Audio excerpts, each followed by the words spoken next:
धर्मस्नेही भवात्माओं,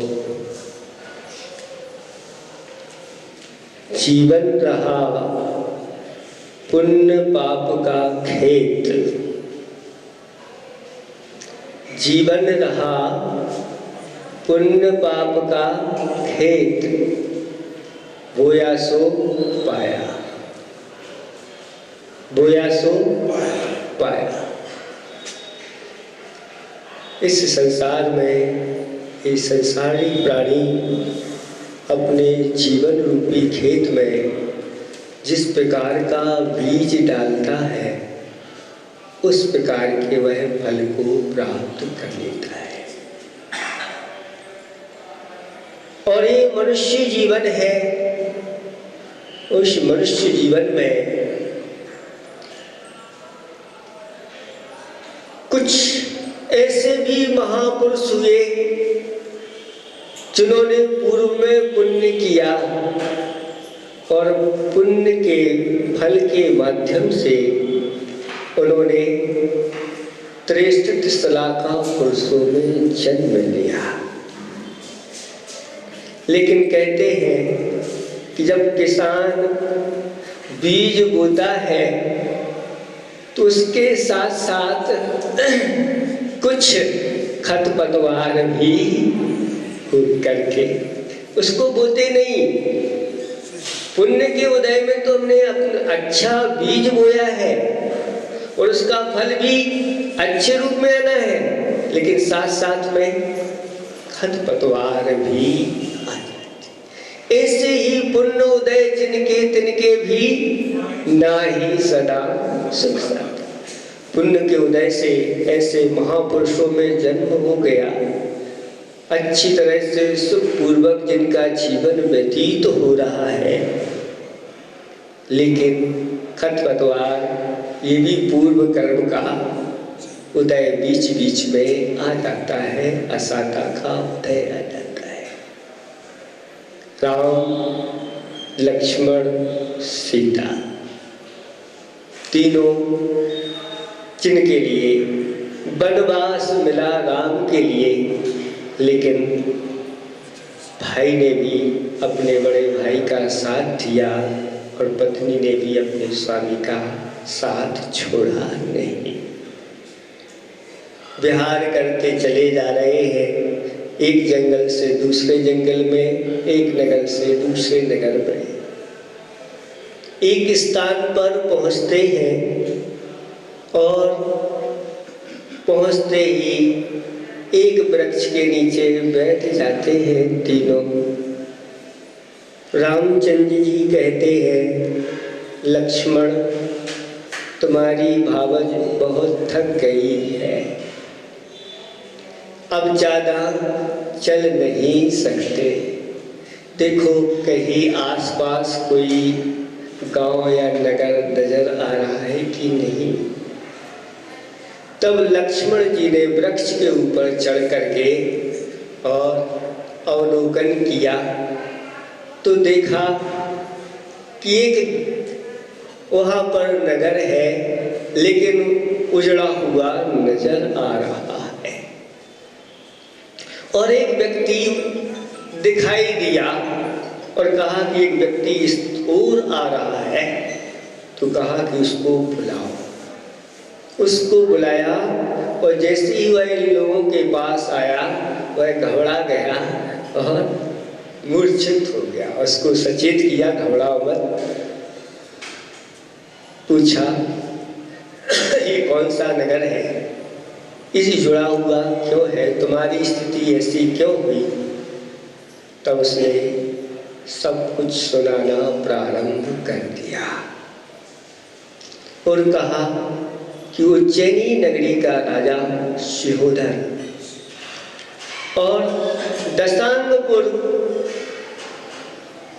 का राजा वज्रकर्ण, ये दशांगपुर नगर है जो उजड़ गया है, ये उज्जैनी नगरी का जो राजा उसने इसका ऐसा हाल कर दिया।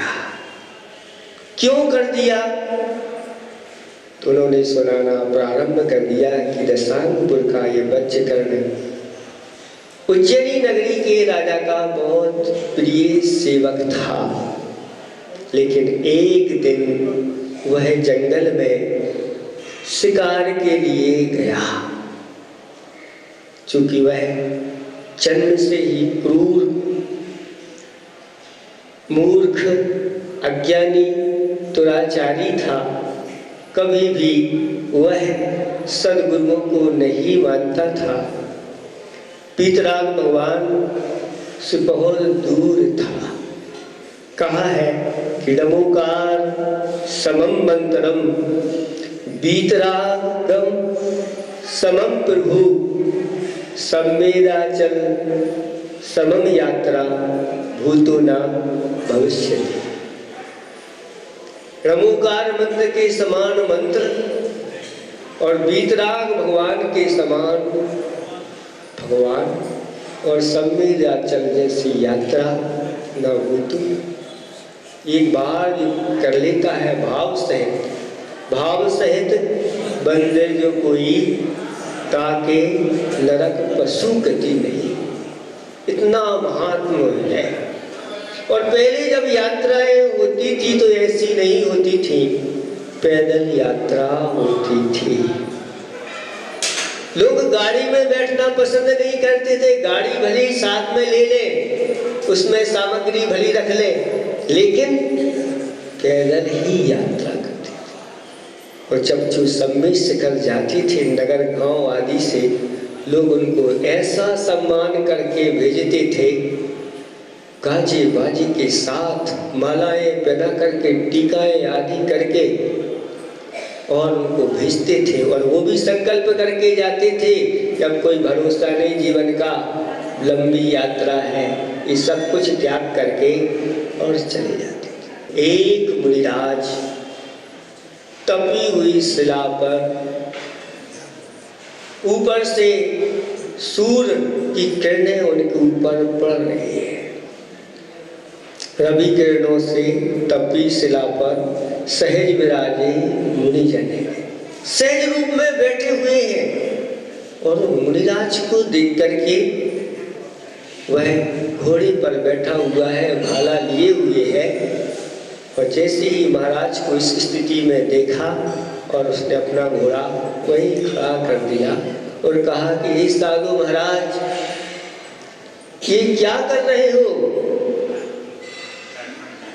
तो महाराज ने कहा कि मैं अपनी आत्मा का हित कर रहा हूं। वह कहता है कि आप अपनी आत्मा का हित कैसे कर रहे हो? ना तो आपके पास पहनने के लिए कपड़े, न रहने के लिए कोई घर है, भिक्षा चर्या के लिए आप दूसरों के यहाँ जाते हो। इससे भी क्या कोई आत्मा का हित होता है? तब महाराज ने कहा, हाँ, अभी आपको इसका ज्ञान नहीं है कि आत्मा का हित किससे होता है। सुनो राजन, मैं धरती पर सोता हूं, आसमान ओढ़ता हूं। मैं धरती पर सोता हूं, आसमान ओढ़ता हूं, उस देह की माटी से अमृत निचोड़ता हूं। दुनिया की अमीरी से कीमती ये फकीरी है, इसलिए मैं धन वैभव से नहीं, अपनी आत्मा और वैराग्य से नाता जोड़ता हूं। राजन, तुम किसमें अपनी आत्मा का हित समझ रहे हो? इन विषय भोगों में आत्मा का हित है क्या? इन पापों में आत्मा का हित है क्या? धन वैभव में आत्मा का हित है क्या? कषायों में क्रोध, मान, माया, लोगों में प्रवृत्ति करने से आत्मा का हित नहीं होता। तुम जो दिन रात इन पशुओं को कष्ट पहुंचाते रहते हो, इससे महान हिंसा होती है और इन नरकों में जाने वाले तुम कार्य कर रहे हो। ये विषण कहलाते हैं, सप्त विषण है। इन सप्त विषण में अगर एक भी विषण में कोई प्रवृत्त हो जाता है, एक से भी अगर संपर्क कर लेता है, वह 7 नरकों में पहुंचाने के लिए तैयार हो जाता है। कहते हैं नरक रूपी ऐसी कंपनी है जिसने अपने 7 एजेंट ऐसे छोड़ रखे हैं, जो इनसे संपर्क कर लेता है वह वहां पर जाकर के उसकी भर्ती हो जाती है। एक से भी अगर संपर्क कर लिया तो तुम इस पाप में निरत रहते हो। पूर्व में तुमने पुण्य किया, ऐसे उच्च कुल में तुम्हारा जन्म हुआ, और अब फिर पुनः वही सारी चीजें ये दुर्गति में ले जाने वाले कर रहे हो। क्या इसमें आत्मा का हित होता है? आत्मा का तो हित अहिंसा से होता है, जीवों के ऊपर दया करने से होता है, अपने जीवन को स्वच्छ आचरणमय बनाने से होता है। जीवन का हित सच्चे देव शास्त्र गुरु की आराधना करने से होता है। सच्चा जीवन का हित सदाचार धारण करने से होता है। घोड़े पर बैठा हुआ है, जब इस प्रकार भाला लिए हुए है, जब मुनिराज ने इस प्रकार की बात कही, अंदर से वह त्रिभूत हो गया। क्रूर परिणामी होकर के भी अहो आज मेरा सौभाग्य है, मुझे ऐसे गुरुओं के दर्शन हो गए जो अपने पास कुछ भी तिलतुस मात्र भी नहीं रखते। इनके माध्यम से मेरा अब हित होने वाला है। और घोड़े से उतर करके हाथ जोड़ करके भाले को एक किनारे रख करके वो बड़ी विनम्रता के साथ मुनिराज के चरणों में जाकर के नतमस्तक हो गया और कहता है, अहो आज मैंने जगत पूज्य त्रिलोकबंद ऐसे यथाजात मुनि के दर्शन कर लिए। वास्तव में सच्चे गुरु यही है, यही हमारा हित करने वाले हैं।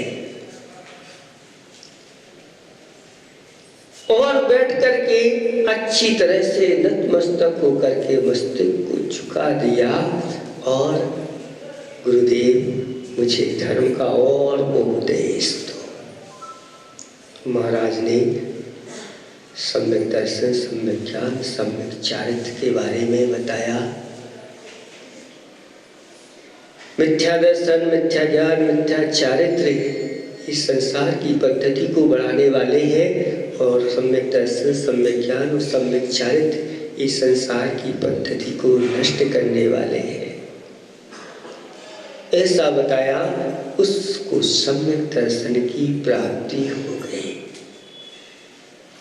मुनिराज की अच्छी तरह से पूजा की, परिक्रमा लगाई और अणुव्रतों को धारण कर लिया।